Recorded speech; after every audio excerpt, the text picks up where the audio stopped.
Mayra Bueno Silva takes on Jacqueline Cavalcanti this Saturday at UFC Fight Night. And Mayra Bueno Silva, former title challenger against Raquel Pennington, losing that fight back in January of 2024.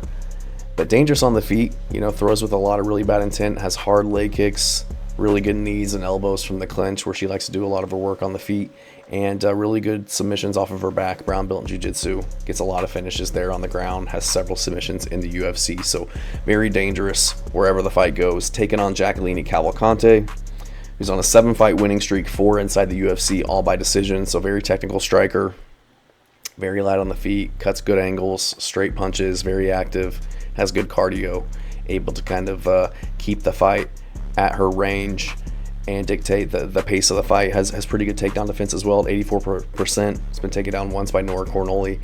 And Julia Avila in her last fight, which was in February, in what was a really good performance on her end. So a lot of potential. Jacqueline Cavalcanti has 1 loss on her record. That was on the regional scene a few years ago. Lost that fight by split decision. So going to be an interesting fight. This is a big step up in competition for Jacqueline Cavalcanti. This is probably the biggest test of her career.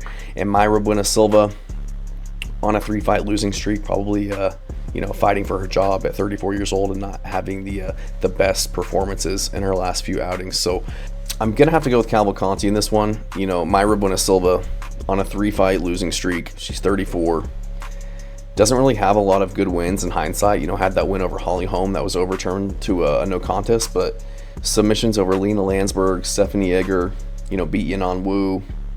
Myra Barella has a majority decision to Montana De La Rosa. She does have a win over Jillian Robertson by armbar, which is good, but that was 7 years ago. And since then, losing to Marina Moroz, lost to Manny Fioro, lost to Raquel Pennington, Macy Chasson, Jasmine Jasudavicius. It just seems like whenever she's kind of taken a step up in competition against somebody who's talented, she's dropping the ball and losing. She does have the finishing ability on the ground with the submission ability. She's going to be walking forward, using her ranged attacks, trying to get into the clinch, but my issue with her in this fight is she doesn't have the best defense. At times she kind of reaches out for the clinch, doesn't move her head, can be hit. She is very good in the clinch though. Like I said earlier, has really good knees, really good elbows. She does a good job of getting the Muay Thai plum or the left hand around the head to kind of control her opponents and deal damage in close, but doesn't have a lot of footwork, kind of plods forward. Again, no head movement, kind of leaves it on the center line.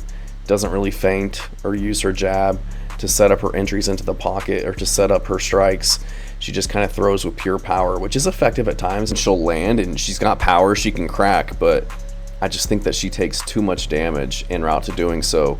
And she's got a good chin, which kind of allows her to use this style and to fight that way, but I'm just not sure how long that'll work.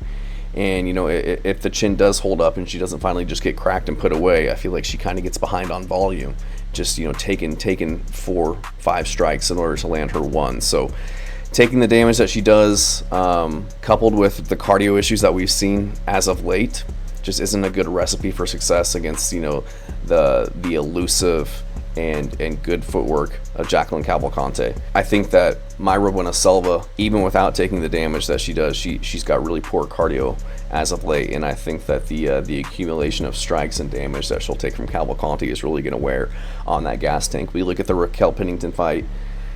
Halfway through that fight, she was just dead, exhausted, dumping water on herself in the corner, struggling to get up in between rounds, laying on her back, conceding position. Just wasn't a very good look in that fight. And even the Jasmine Jasudavicius fight, her last performance back in February, really struggling with the cardio as well. And I know that Cavalcanti is going to be hard to find. She's going to be putting a lot of pressure on her as well, and really sapping at that gas tank. So I think that Jacqueline Cavalcanti is going to eat her up on the feet. She's going to have a 3.5-inch reach advantage. I think she's got the speed advantage. She throws really straight punches, fights really long. I think she'll be able to keep Mayra Bueno Silva at the end of her punches, using the kicks when she needs to, circling off and angling well to not allow Mayra Bueno Silva to get a hold of her and get her stuck in the clinch. She's very composed, very poised. I think she'll be fighting at her range and her pace, just pumping out straight shots, being patient, being accurate, and using her footwork to where I don't think Silva will be able to find her with her own shots, with her takedowns, or with the clinch. So I'm going to go with Cavalcanti in this one. I am concerned because I'm not fully convinced by her just yet. She doesn't have any, great finishes in the UFC. Not a lot of, amazing wins. She's got some impressive wins, some convincing wins, but all wins by decision. 2 split decision wins to Josiana Nunez and Nora Cornoli. I don't think it's hard for me to digest a Josiana Nunez split decision win where Nunez was able to land some decent shots on her. So taking a big step up in competition against Silva, we'll be looking to kind of take her head off. And if she gets it to the ground, it could be over for her. So Jacqueline Cavalcanti's got to keep this one on the feet. I do worry about her grappling, her wrestling defense at times. She was taken down by Nora Cornol in that fight and mounted pretty easily. Had to really just kind of explode to get out of that position versus, use her technical jiu-jitsu abilities to get back up. And I just don't think that's really going to work against somebody with the ability of Mayra Bueno Silva on the ground. And she was taken down by Julia Vila. To her credit, she was able to pop back up, but that fight against Nora Cornoli could have been different because she was on her way to get another takedown in that second round.